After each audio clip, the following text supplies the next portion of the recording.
તમારા ધોરણ 10 ની તૈયારીની અંદર બધા વિદ્યાર્થીઓની ડિમાન્ડને ધ્યાનમાં રાખીને ખાસ હિન્દી વિષય માટે થઈ અને જે ધોરણ 10 ની અંદર સંસ્કૃતના વિકલ્પોમાં હિન્દી રાખેલું છે એવા મિત્રો માટે હિન્દીમાં વ્યાકરણ વિભાગની મદદ કરવા માટે થઈ અને તમારી સાથે હું આ પેપર લઈને આવ્યો છું. તો આ વિડિયોને અંત સુધી જોવાનો છે અને તમારા દરેક હિન્દીના વ્યાકરણના પ્રશ્નોનું બહુ જ સારી રીતે સોલ્યુશન જે હું તમારી સાથે રજૂ કરીશ, શેર કરીશ, એને તમારે અભ્યાસ કરવાનો છે અને આ જ રીતે હું પ્રયત્ન કરીશ કે તમને મેક્સિમમ પેપર તમારી સાથે શેર કરી શકું, જેથી કરીને હિન્દીવાળા મિત્રો કે એમને હિન્દીમાં પૂરેપૂરી મદદ મળી રહે. તો જો તમે આ ચેનલની અંદર પહેલી વખત જોડાયા છો, હિન્દીનો વિડિયો જુઓ છો, તો ખાસ આ ચેનલને સબસ્ક્રાઇબ કરજો, લાઈક કરજો અને તમારા મિત્રો સુધી શેર કરો. જેને હિન્દી છે એમના માટે આ હું મદદ માટે આવ્યો છું.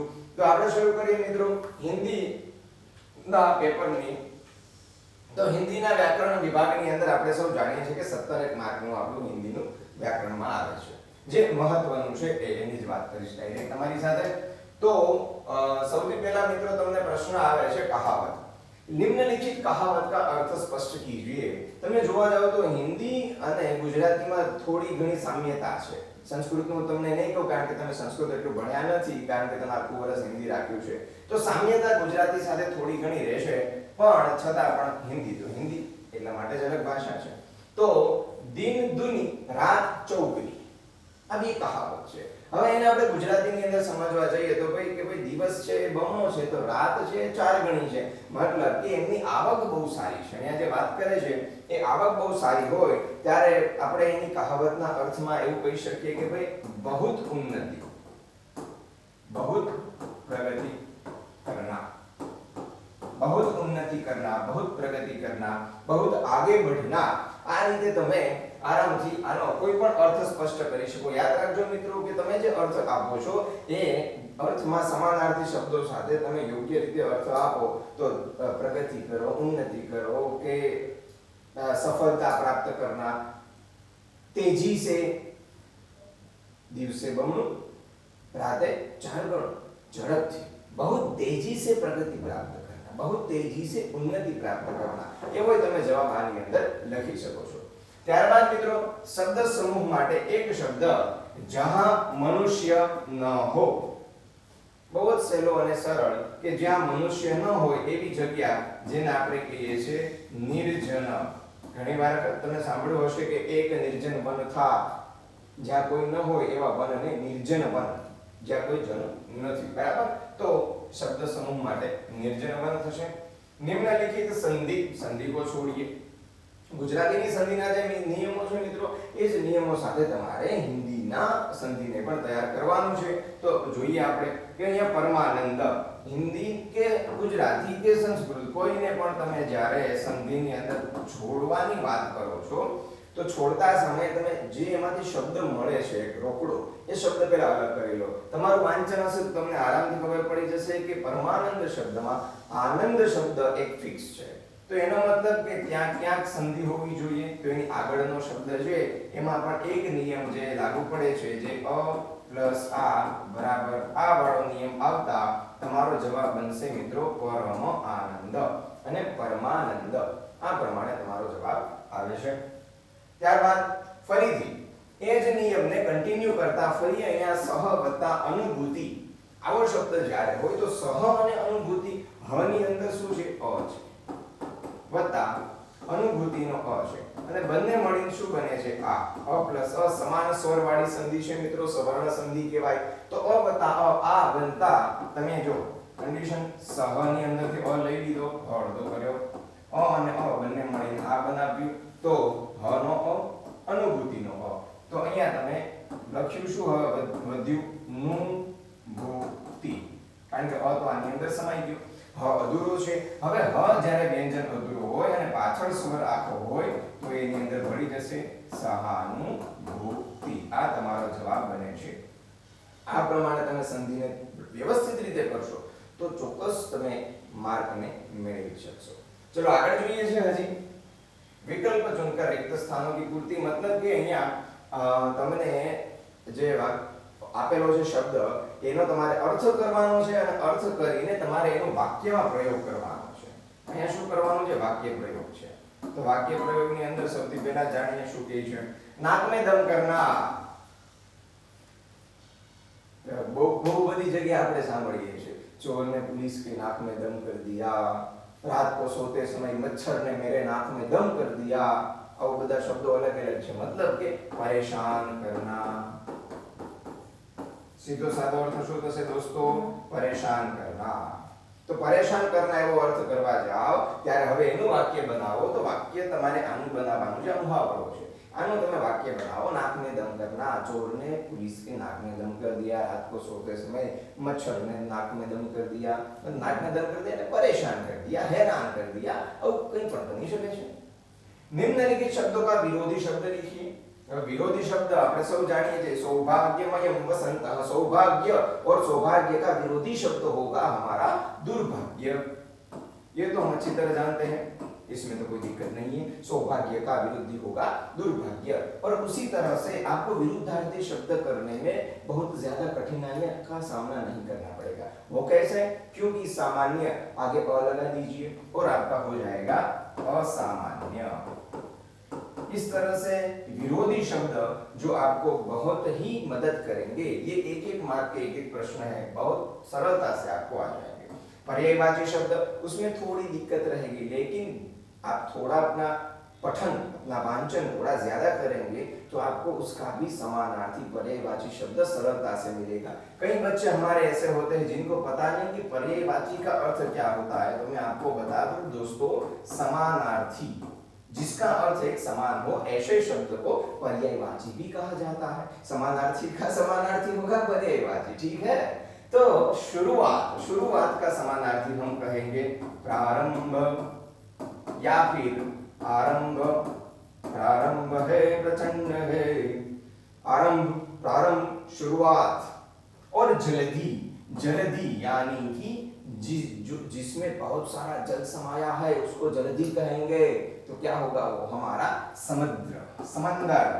समंदर में वो वाला समुद्र या सागर समंदर भी लिख सकते हैं कहीं कहीं पे यदि याद ना आए तो आप समुद्र जो का उसका अपभ्रंशी है समंदर बनेगा ठीक है तो सागर और उसी तरह से भाववाचक संज्ञा बनानी है भाववाचक संज्ञा का मतलब क्या होगा ये आपको तो सबसे पहले जानना पड़ेगा कि भाव जो दिखता नहीं है जो भाव है तो भाव को यदि वाक्य में प्रयोग करेंगे तो शादी में फूफा जी के चेहरे पे प्रसन्नता दिख रही है तो समझ रहे हो आप भाव क्या है प्रसन्नता मैं बहुत प्रसन्न हूं लेकिन आपके चेहरे पे प्रसन्नता दिख रही है तो वो क्या हो गया भाव हो गया और उसी तरह से अपना मुझे आपके घर में यदि आप किसी अपने दोस्त के घर पे जाओगे तो आप क्या बोलोगे कि मुझे इस घर में भी अपनापन महसूस होता है क्या होगा अपनापन महसूस हो रहा है तो वो अपनापन क्या है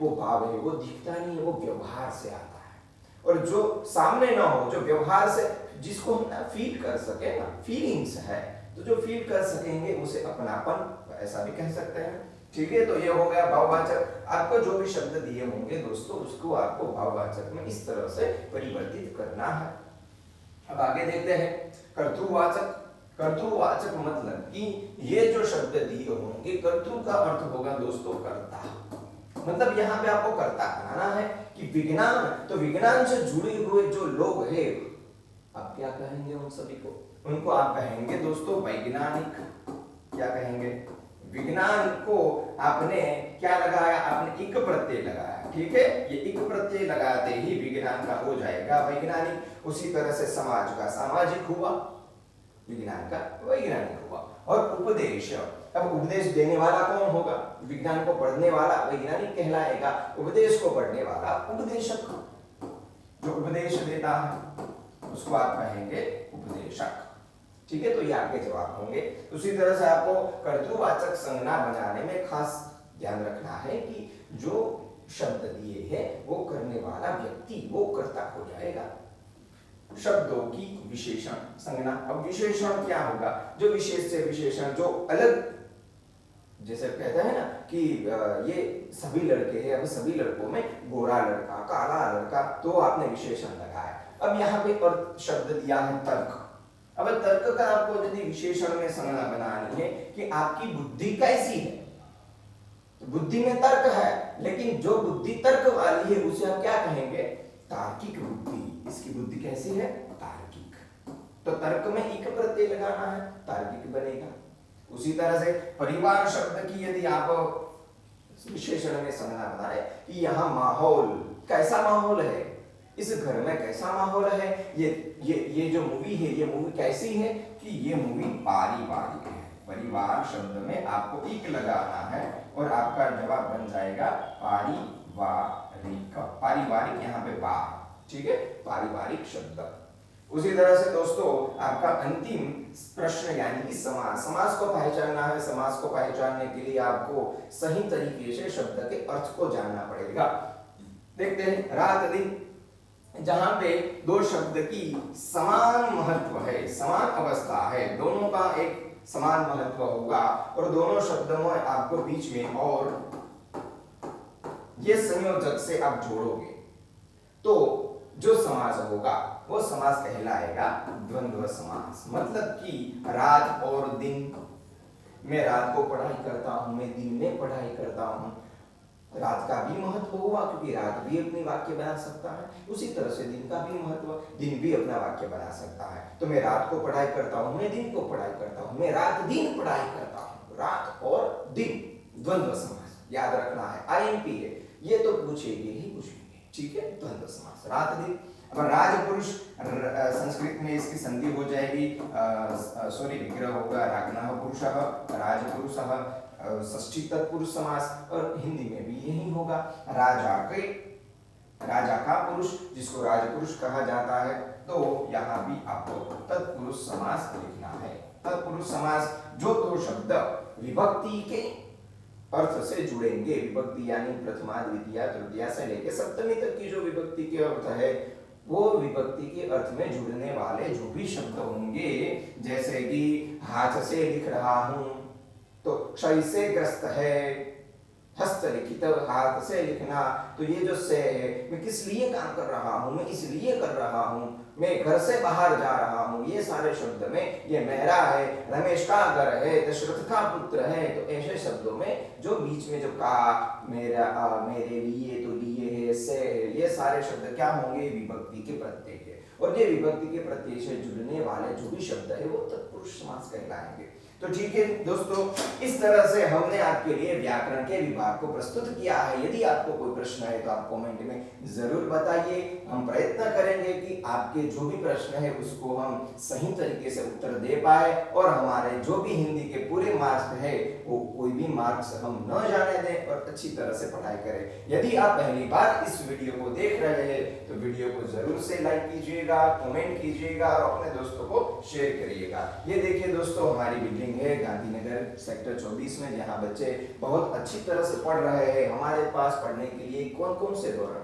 तो हमारे पास पढ़ने के लिए 11th 12th साइंस है जो आपको 10वीं के बाद अभी लेना है। हमारे पास 11th 12th कॉमर्स का भी कोर्स है, ऑनलाइन प्लस ऑफलाइन। आप जो भी स्ट्रीम में जाओगे हम आपकी मदद करेंगे और ये गुजराती मीडियम में है, आपको कोई चिंता करनी नहीं है। ये सारा का सारा कोर्सेज हम गुजराती मीडियम में देंगे। 9 और 10 भी ऑनलाइन प्लस ऑफलाइन, और साथ में प्राइमरी विभाग जो 8वीं तक है और वो भी हम गुजराती मीडियम में सिर्फ ऑफलाइन पढ़ाते हैं। यदि आपके कोई भाई बहन गांधीनगर में है तो आप उसको ये सलाह दे सकते हैं। और ये सारे कोर्सेज आपको पढ़ने हैं, हमारी स्ट्रेटेजी चल रही है, उस हिसाब से देखा जाए तो मिशन 16 जो आपको मिल रहा है, 5 સવાલનું પંચામૃત કે જેની અંદર તમને આઈએમપી મળે છે અને ક્રેશ કોર્સ જ્યાં વિદ્યાર્થીઓ અભ્યાસ કરે છે અમારી સાથે બહુ જ સારી રીતે અને ઓનલાઈન જોડાય છે। તમે પણ ઘણા મિત્રો જોડાયેલા છે જે વિડીયો જોતા હશે અને જે નથી જોડાણા તો એમને પણ તમે કહો જે હજી મોડું નથી થાય, હા જોડાઈ શકે છે। તો દોસ્તો બહુ નોમિનલ ચાર્જની અંદર તમને આ બધું જ અભ્યાસ કરવામાં આવે છે અને યુટ્યુબની અંદર તો આ બધું તમને ફ્રી મળે છે,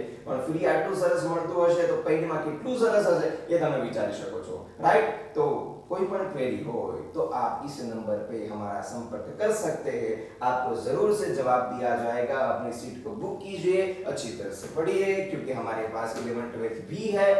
अगर आपने अभी तक ABC क्लासेस ऑन की जो एप्लीकेशन है वो डाउनलोड नहीं की है तो डाउनलोड कीजिए, वहां से आपको math, science, English, SS, Gujarati, Hindi और बहुत सारा मटेरियल, पेपर्स, वो सब भी आपको मिलेगा।